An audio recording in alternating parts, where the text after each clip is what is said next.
আগে ধর্ম ব্যবসায়ীদের দেখতাম একটুকু, এখন বড় ব্যবসায়ীরা অবতীর্ণ হয়েছে মাঠে। এবং তাদেরও দেখলাম আমি বড় বড় কথা বলতে। তাদের যে প্রার্থী তালিকা অতীতে ঘোষণা হয়েছিল, সাংবাদিক ভাইরা একটু খোঁজ নেবেন। ওই সময় তো জামায়াত ইসলামী নামটাই ছিল না, তাদের প্রার্থী তালিকা দিয়েছিল জাতীয়তাবাদী রাজনীতির আন্ডারে। তারা ধানে ইলেকশন করেছিল।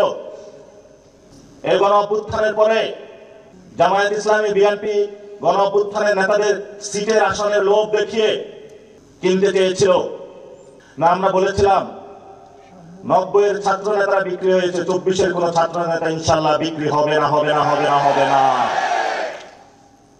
মরে যাবে আত্মমর্যাদার প্রশ্নে আমরা এক বিন্দু ইনশাল্লাহ ছাড় দিব না, দিব না ইনশাল্লাহ।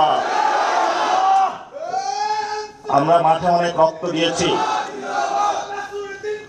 আমরা কোন শহীদের রক্তের সাথে বেইমানি করার জন্য পলিটিক্সে নামি নাই। আমরা কোন চেতনা ব্যবসা করতে চাই না। আমাদের অনেকে জিজ্ঞাসা করে যে তোমাদের তাহলে আদর্শ কি? তরুণ সমাজ 70 রকমের লাল পতাকার 2-1টা সিটের বিনিময়ে যারা বিক্রি হতে চায়, এই ধরনের বামও হতে চায় না।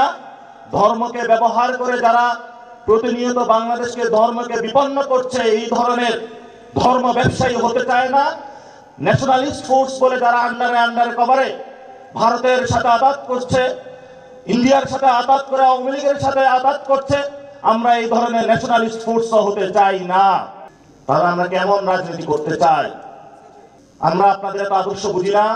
কোথায় আমরা মস্কো যাব, কোথায় লাল পতাকা উড়াবো, কোথায় সাদা পতাকা উড়াবো, কোথায় আমরা সৌদি আরব যাব? আমাদের একটাই যাবো, আমাদের তরুণ সমাজের চাকরি চাই। এটাই আমাদের একমাত্র আদর্শ এই মুহূর্তে বাংলাদেশে।